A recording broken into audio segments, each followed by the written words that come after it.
Bonjour à tous. Eh bien, je vous propose de commencer cette table ronde consacrée au thème suivant, le bon matériau pour le bon usage, entrée en matière grise.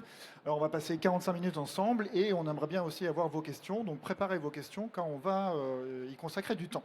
Alors, pour traiter cette table ronde, j'ai le plaisir d'accueillir Anthony Boule, cofondateur de la coopérative MU, Quentin Hirsinger, président de Matériaux, Ludovic Elio, responsable communication au Sectom, fondateur de Design Graphique Durable, Santi Querol, CEO de Visuali, et Sébastien Pietri, directeur commercial de Norther Design. Bienvenue. Bonjour.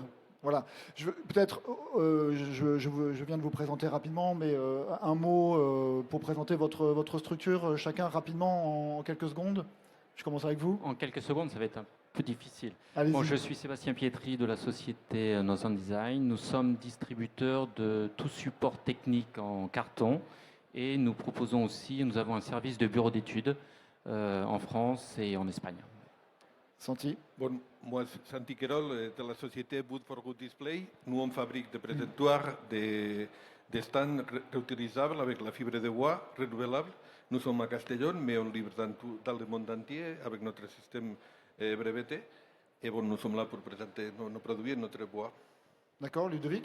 Ludovic Elliott, moi je suis designer graphique, directeur artistique en agence depuis près de 30 ans, j'ai envie de dire. Et j'ai la chance depuis 5-6 ans de travailler au Sectom, qui est le premier syndicat de gestion des déchets d'Europe. Ça me permet d'avoir vraiment les pieds dans l'idée de ce qu'on peut faire en communication durable et en éco-conception. Quentin. Quentin Hirsinger, je m'occupe depuis maintenant 25 ans de Matériaux, qui est une sorte de cabinet de curiosité sur la matière. Le but étant d'essayer de montrer à des professions de création, archi, design, mode, événementiel, packaging, PLV, cosmétique, industrie du luxe, etc., de leur montrer un tas de matières singulières avec lesquelles ils pourraient éventuellement travailler sur leur projet. Et Anthony. Je suis Anthony Boule, cofondateur de MU, qui est une agence de conseil et d'accompagnement en éco-conception que j'ai cofondée il y a une quinzaine d'années. Et l'idée de MU, c'est d'associer des experts environnement, des designers, pour accompagner nos clients à intégrer l'environnement dans le développement de leurs produits. Ok, alors vous avez prononcé le mot-clé éco-conception. Merci beaucoup pour la transition. Quels sont aujourd'hui les principaux défis à relever pour intégrer pleinement l'éco-conception dans les supports de communication et les objets promotionnels? Anthony. Des défis à relever, il y en a plein. Mais si je prends le titre de cette conférence, le bon matériau pour le bon usage, il y a beaucoup d'enjeux qui tournent autour du choix du matériau. Nous, on a l'habitude de dire chez MU que la question du choix du matériau, c'est une question qui est nécessaire, à plusieurs titres. C'est nécessaire parce que c'est souvent un enjeu important dans le bilan environnemental d'un produit. C'est nécessaire parce qu'aussi c'est la face émergée de l'iceberg. C'est beaucoup plus facile de dire tiens, j'ai pris un matériau recyclé, j'ai pris un matériau biosourcé, que d'expliquer l'ensemble de la démarche. Mais c'est jamais suffisant. Ce que ça veut dire, c'est que le choix d'un matériau, c'est jamais un levier suffisant pour démontrer d'une réduction d'impact à l'échelle d'un produit. Donc voilà, il y a un vrai enjeu à comprendre que la démarche d'éco-conception, c'est quelque chose qui va un petit peu au-delà simplement de choisir du carton, du bois ou du plastique. Quentin. Je vais aller totalement dans ton sens, mais en appuyant, et ça peut paraître antinomique, alors que je m'occupe d'une structure qui s'appelle Matériaux et qui parle avant tout de matériaux. Ce qui serait bon, à mon sens, c'est qu'on comprenne que le choix de la matière est parfois même anecdotique dans le bilan environnemental global d'un projet, et que j'ai le sentiment que justement on axe tout là-dessus, alors qu'il y a des leviers qui très fréquemment sont beaucoup plus opérants que le choix stricto sensu de mon matériau, avec en plus derrière quelque chose qu'on continue à percevoir alors que ça fait 25 ans maintenant que je suis dans ce travail, c'est qu'on garde encore tous une espèce de grille cognitive concernant les matériaux, en se disant que globalement, il y a des méchants et des gentils. Il y a des matériaux qui sont plus ou moins écolos. Et donc, si on veut évoluer, je pense qu'il faut absolument qu'on se batte contre ces choses qui sont des choses d'évidence au départ, mais qui sont fausses à partir du moment où on commence à à toucher la complexité du projet. Ludovic. C'est vrai que moi je suis d'accord aussi sur ce qui a été dit. Et dans le titre, moi j'aime bien aussi la notion de matière grise. Dans le sens, c'est vraiment une question de réflexion. C'est vrai que du coup, on évolue beaucoup maintenant, notamment en COP durable et puis en éco-conception, notamment voilà, sur des événements, sur des supports, sur l'idée que ça devient aussi un produit. La communication est un produit et qu'il faut penser au cycle de vie du produit. Donc une fois qu'on a choisi le matériau, c'est vrai qu'on a une tendance à se dire il faut à tout prix qu'il soit recyclable. C'est surtout qu'est-ce qu'on en fait après aussi. Et savoir si on n'a pas une idée de réemploi. Et donc ça veut dire qu'il faut concevoir aussi notre communication pour qu'elle puisse être le plus réemployée. Que si on prend du matériau, il faut pouvoir peut-être lui donner une seconde vie pour qu'on n'ait pas pris pour rien non plus, même si on l'a bien choisi. Santi. Bon, pour nous, ma famille, ça fait presque un siècle qu'on travaille le bois. Donc, on a choisi dans le bois plus responsable, qu'on puisse faire des dessins éco-responsables, et que ça soit, c'est-à-dire pour le travailler, bon, le bois, d'habitude, il a des décharges. Nous, on a choisi un bois, c'est la fibre de bois, on peut la toucher 1000 fois et ça n'a pas de problème. Donc, pour nous, c'est d'abord quelque chose qu'on va mettre, qui peut le toucher le public, donc que ça soit, qu'on n'a pas de problème de risque au niveau du travail, bien sûr, après, que ça soit recyclable et que ça soit réutilisable. Donc, nous, on a réussi tous les atouts et on a un système breveté lequel il permet de réutiliser les présentoirs, les stands, tous les produits qu'on fabrique. D'accord. Sébastien. Alors moi, je vais un peu prêcher pour ma paroisse, qui est le carton. Je pense qu'il y a plusieurs défis. La première chose, c'est utiliser des cartons qui sont certifiés FSC. Ces certifications, c'est extrêmement important. Choisir des fabricants européens pour tout ce qui est bilan carbone. On travaille beaucoup sur l'innovation, c'est-à-dire qu'aujourd'hui, pour imprimer du carton, on utilise de plus en plus des encraqueuses. On utilise de plus en plus des machines de découpe qui sont moins consommatrices en électricité. Donc ça, c'est des choses qui sont en train de se faire. Et la difficulté aujourd'hui, c'est faire comprendre aux clients la réutilisation. C'est un mot qu'on a tous prononcé. Et surtout, la perception du matériel. Le carton était, il y a une quinzaine d'années, c'était assez négatif. Et le gros défi pour moi aujourd'hui, c'est, oui, on peut faire beaucoup de choses avec le carton. Essayez de réutiliser vos cartons. Ça, c'est la difficulté aujourd'hui. Faire comprendre ça aux clients. Alors, quand on a préparé cette table ronde, vous m'avez tous alerté sur le fait qu'il fallait faire attention au greenwashing. Donc, la question que j'ai envie de vous poser, c'est comment éviter le greenwashing et garantir une approche réellement responsable. Anthony ? L'éco-conception, quand on prend la théorie, ça peut paraître un truc un peu complexe, très méthodique, très ingénieur. En réalité, pour faire les choses bien, la recette elle est relativement simple. Il y a quelques principes de base. Voilà, on en a parlé. Je considère le cycle de vie de mon produit. Il n'y a pas que de la matière, il y a du transport, il y a un usage, il y a une fabrication, il y a une fin de vie, etc. Ça, c'est le premier principe. Après, j'essaie de regarder système plutôt que produit. Il n'y a pas que mon produit que je vois là, que je peux tenir. Il y a tout ce qui est nécessaire à sa fonction qui va aller autour et qui va être mis en œuvre et qui va consommer des ressources. Il y a le fait qu'on va pas considérer que le carbone. On va regarder plusieurs enjeux environnementaux. Ça ne sert à rien de gagner du carbone si on consomme trop d'eau à côté.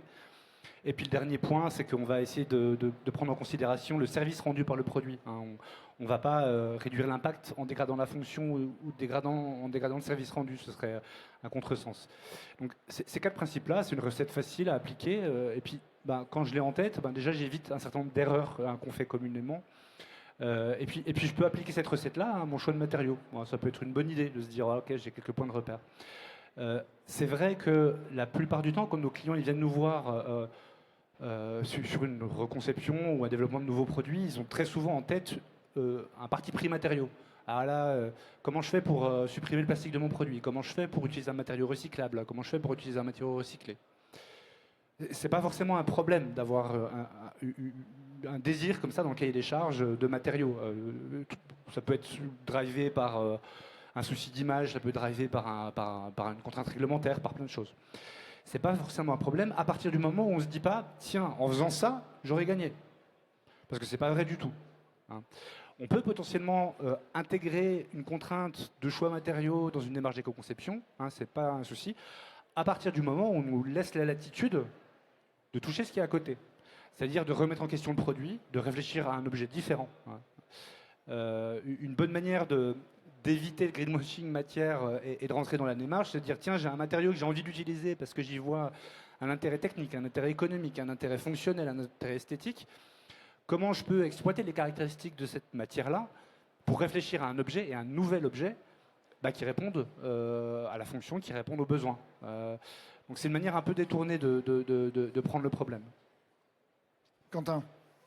Oui, pour moi, combattre le greenwashing, la meilleure des solutions, et c'est effectivement dans le titre, c'est d'utiliser sa matière grise, qui est la seule qui serait bon qu'on n'économise pas en l'espèce, et d'utiliser notamment son esprit critique. Moi, je suis quand même confronté tous les jours à des gens qui, en toute bonne foi, se disent bah tiens, il faut que mon truc il soit écolo, et donc je vais faire des pompes en cuir vegan.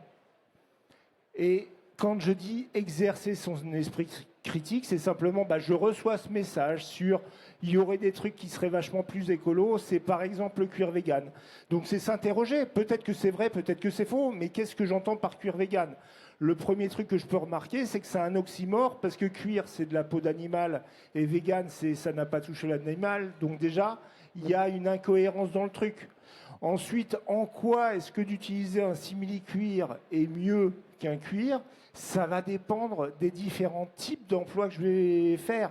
Si c'est pour utiliser un truc pour pas longtemps, peut-être qu'une alternative au cuir est judicieuse.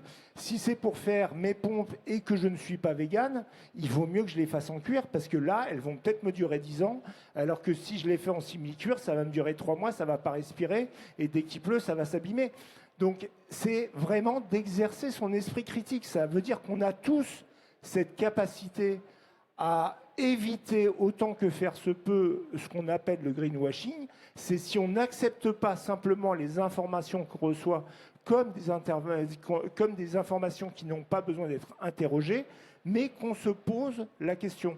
Encore une fois, ce n'est pas de l'opposition, non, c'est des conneries.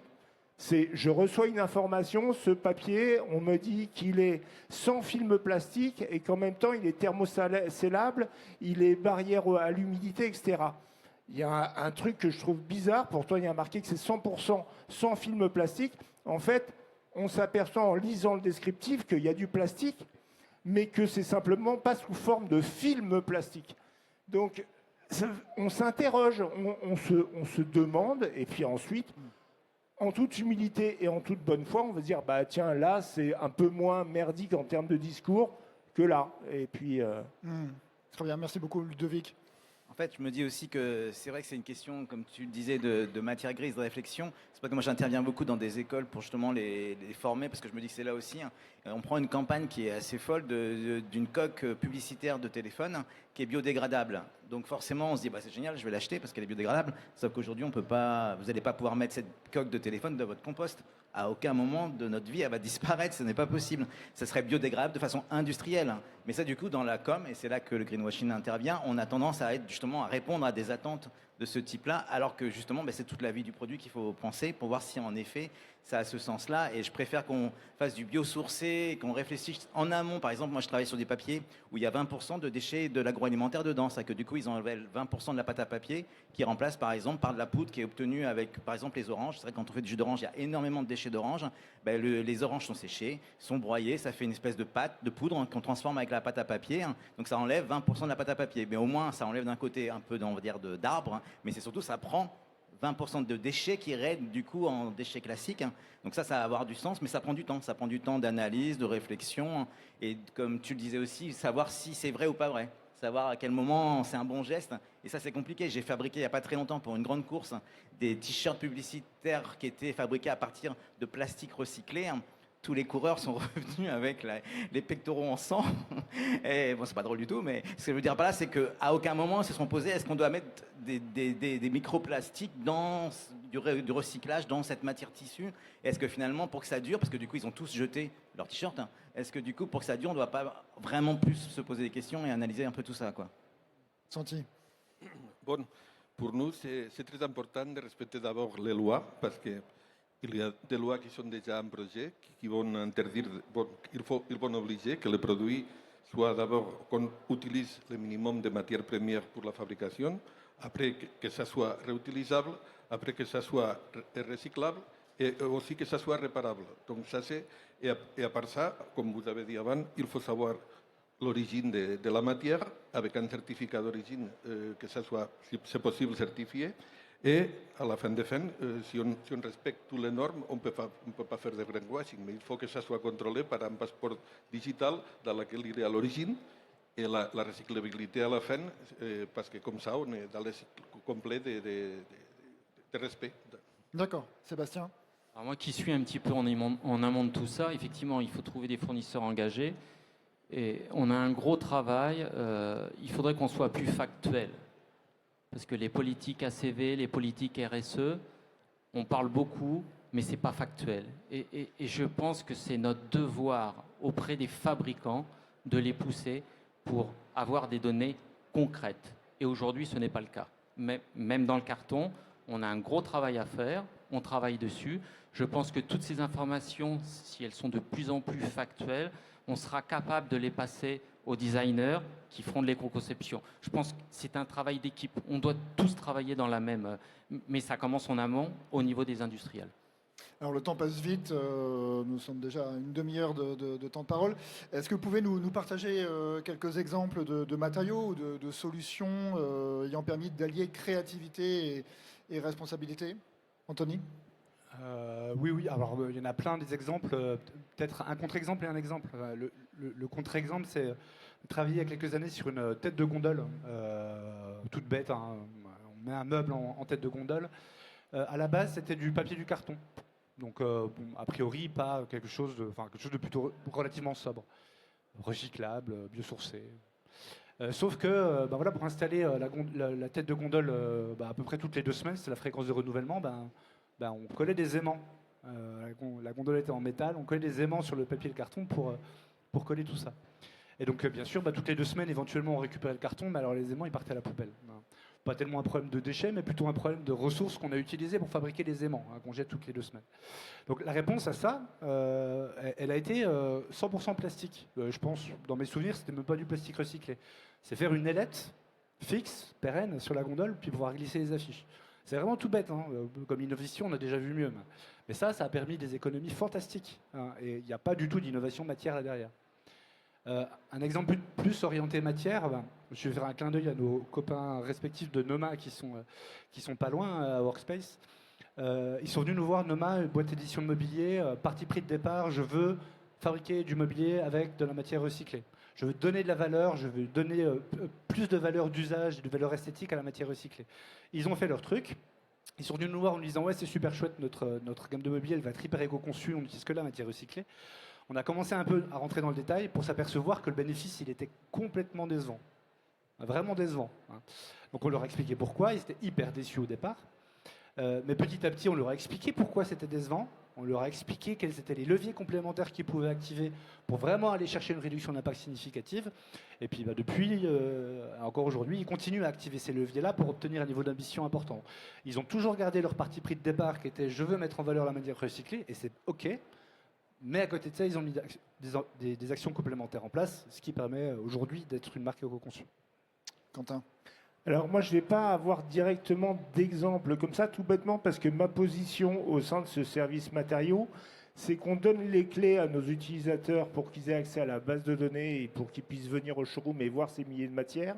Mais derrière, on n'est pas forcément au courant de ce qui se réalise. Maintenant, à chaque fois que je dois expliquer aux gens pourquoi on ne peut pas commencer à mettre des notes sur les matériaux, j'ai plein d'exemples d'un méchant film plastique qui en plus a un nom pas possible, c'est de l'ETFE, un éthylo-tétrafluorure d'éthylène, ça sent sa chimie à plein nez. Et si jamais je fais la liste de tous les problèmes qu'il pose, et le dernier étant que par exemple il n'est même pas recyclable, on se dit c'est une vraie cochonnerie, c'est pas un éco-matériau.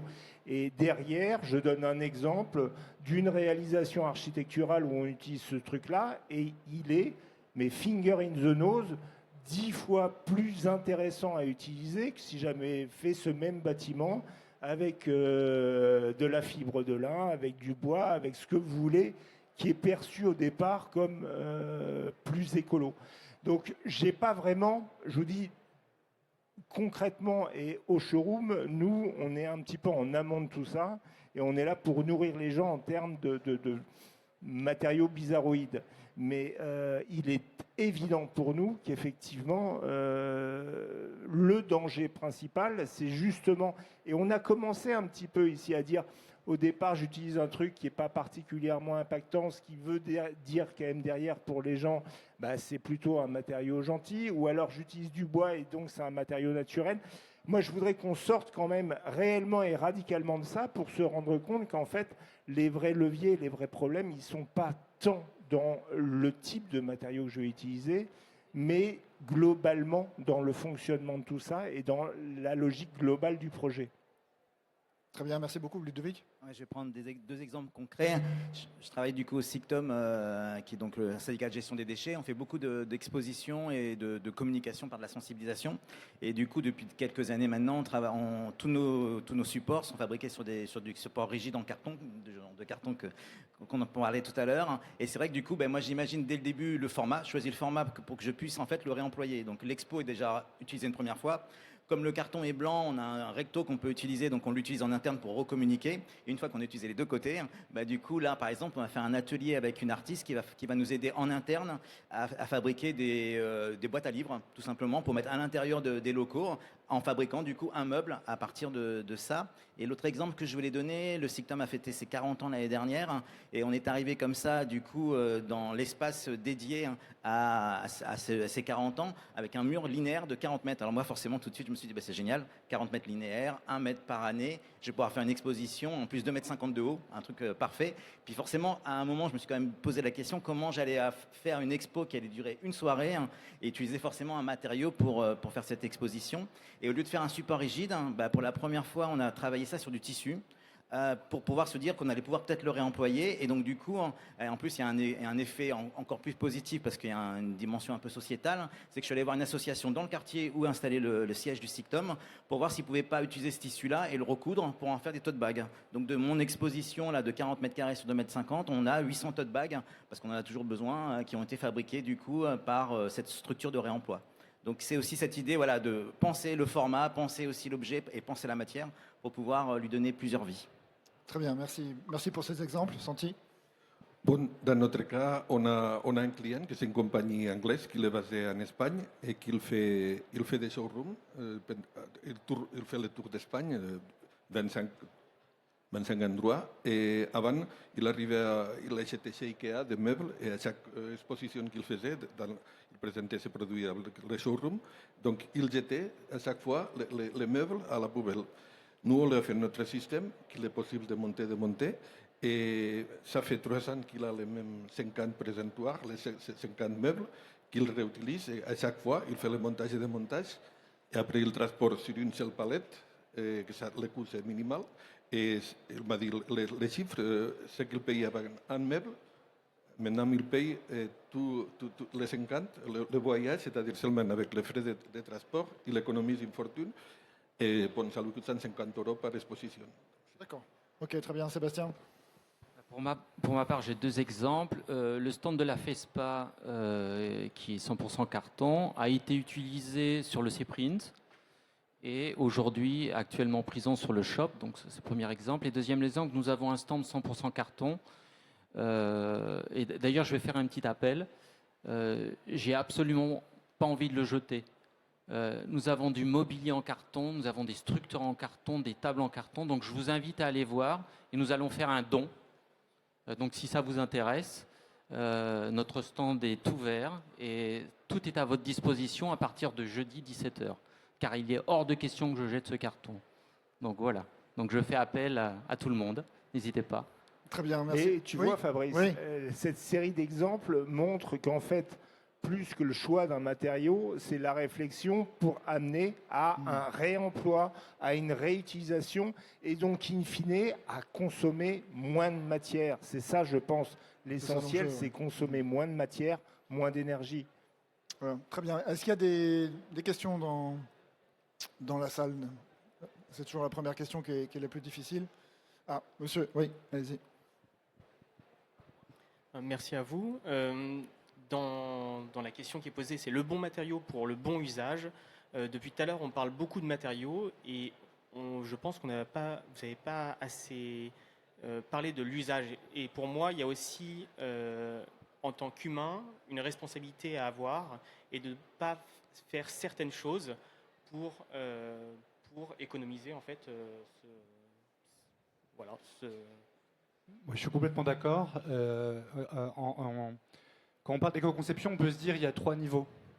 Premier niveau, optimisation. Je prends un produit, je garde le même produit, je change juste des paramètres, le matériau, la distance de transport.